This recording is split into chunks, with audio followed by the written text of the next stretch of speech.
बिस्मिल्लाहिर्रहमानिर्रहीम। बोलते कालम के साथ मैं आमिर जहान, और मैंने अपने पिछले व्लॉग में ये बात कही कि बरतानिया ने यही कहना चाहिए कि उसने जो है उड़ता तीर बगल में लिया है, और उसने जानबूझकर उस तीर को अपनी तरफ जो है मुतवज्जा किया है, और उसने B-1 बमबार तैयारों को जो है वो इजाज़त दे के कि वो रॉयल एयरफोर्स के जो एयरबेस है वहाँ से उड़ान भरें और ईरान पर जो है बमबारी करें। मैंने उसमें उस व्लॉग के अंदर ये भी बताया कि बरतानिया के जो केयर स्टॉर्मर थे, उनको क्यों हटाया गया था, और आने वाले बरनाहम जो हैं वो क्यों उन्होंने उनको लाया गया था, और वही काम हुआ। उन्होंने पहले काम यही किया कि ये अड्डा जो गलवस्टरशायर में मौजूद था, रैफ इसको बोलते हैं, ये दे दिया। अब इस पे ईरान क्या कर सकता है? क्या ईरान बरतानिया पर हमला कर सकता है? क्या उसके पास इस रेंज के कोई मिसाइल्स मौजूद हैं जो कि बरतानिया में या यूरोप में हमलावर हो सकें?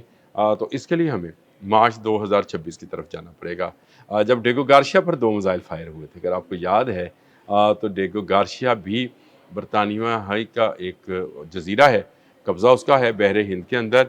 अमेरिका ने ये मांगा भी था कि स्टॉर्मर ने इनकार किया था, लेकिन इस पर 2 मिसाइल जो थे दागे गए थे। दावा ये किया गया था IDF की जानिब से कि ये मिसाइल जो हैं ये दागे गए ईरान से, और ईरान जो है इसने इंटरमीडिएट रेंज बैलिस्टिक मिसाइल जो है IRBM ये तैयार कर रखा है, जिसकी तो हद है वो तकरीबन 4000 किलोमीटर है, और ये जो है ये 2 मरहलों में हमलावर होता है।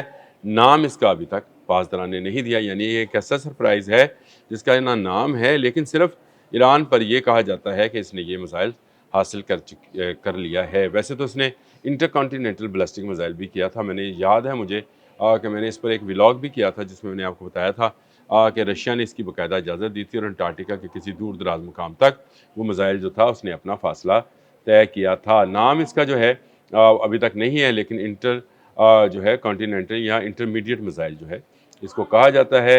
ये 2 मरहलों में जो है वो सफ़र करता है, यानी पहले मरहले में इसको माया इंजन जो है वो उड़ान भरवाता है, और उसको एक ख़ास फासले यानी 2000 किलोमीटर तक लेकर जाता है, जिसके बाद इसका ये पोर्शन जो है अलग हो जाता है, और ये तवानाई जो है ठोस उसमें तब्दील हो जाती है, यानी जो इसका टैंक्स हैं ठोस ईंधन के, वो जलना शुरू होते हैं, और ये इसकी रफ्तार जो है फिर वो कई माह तक यानी 16-17 माह तक चली जाती है, जिसको रोकना मुमकिन नहीं है।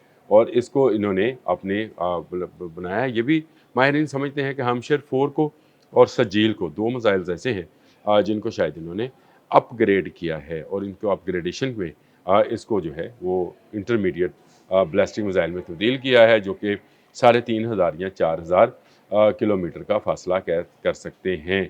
इनके पास क्रूज़ मिसाइल्स भी मौजूद हैं, और माहिरीन का ख़्याल है कि ये नीची परवाज़ करते हुए 3000 किलोमीटर तक का फासला तय कर सकते हैं। तो ये वो मिसाइल्स हैं जो कि इनके मुताबिक, मगरबी माहिरीन के मुताबिक, ये बर्लिन, लंदन और इस तरह के पेरिस तक जो है मार कर सकते हैं, और ये बना चुके हैं।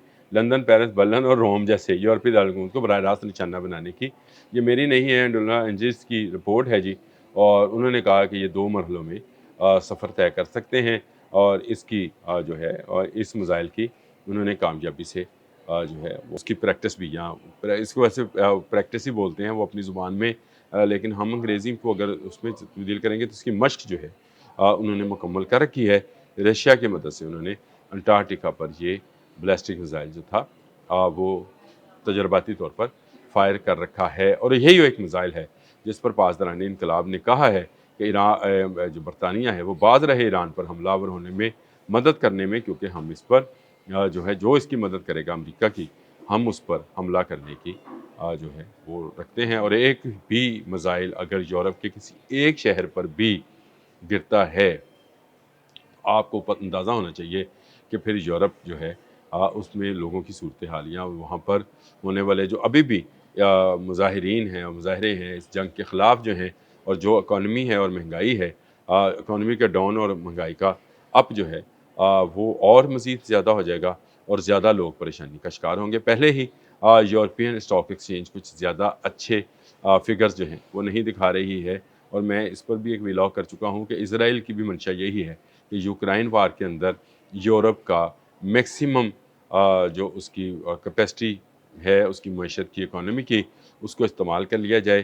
اس کے لیے ایک یہودی زیلنسکی کے نام سے رشیا پر چڑھا ہوا ہے، اور وہ اس جنگ کو 4 سال سے ختم نہیں ہونے دے رہا، تاکہ یہ جنگ جاری رہے، یورپ اس کی مدد کرتا رہے اور یورپ کے خزانے جو ہیں خالی ہوتے رہیں۔ اس میں اسرائیل کی کیا منطق ہے، یا کیا وہ یہ چاہتا ہے کہ یورپینز بالکل ہی کمپنیز جو ہیں ختم ہو جائیں اور یہ سارا پیسہ یا امریکہ یا اسرائیل میں انویسٹ کر لیا جائے؟ شاید اس طرح کی کوئی، اور یہ کمپنیز جب بکیں گی تو یہودی ہی خریدیں گے، کیونکہ وہ اس وقت اپنا پیسہ تیزی کے ساتھ جو ہے وہ بڑھا رہے ہیں، یعنی دن دگنی رات چگنی۔ اگر یہ ڈیجیٹل منی کو آپ اسٹڈی کریں گے تو آپ کو سمجھ آئے گی کہ یہ جو ہے دن دگنی رات چگنی کون سی کمپنیز جو ہیں وہ ترقی کر رہی ہیں، اور کون سے بلینئرز جو ہیں اس سے فائدہ اٹھا رہے ہیں۔ تو کیا ایک کے بعد ایک یورپین کمپنی جو ہے امریکہ یا یہودیوں کے ہاتھ میں بکتی چلی جائے گی اگر ایران اس پر ایک بھی میزائل فائر کرتا ہے؟ میزائل چاہے راستے میں ہی انٹرسیپٹ ہو جائے، لیکن وہ میزائل اپنا کام اکانومی کی تباہی کی صورت میں کر دے گا۔ ایران کے پاس یہ سجیل، یہ خیبر، یہ اس طرح کے میزائل جو ہیں یہ اس کے پاس موجود تھے۔ انہی کو ہرمشیر 4 جیسے میزائل، اور ہرمشیر 5 پر بھی کام جاری ہے، اور اس کو امام خمینی جو ان کا سیٹلائٹ لانچنگ سسٹم ہے اس سے فائر کرنے کی انہوں نے وہ پریکٹس، یا جس کو میں نے مشق کہا تھا، وہ کر رکھی ہے۔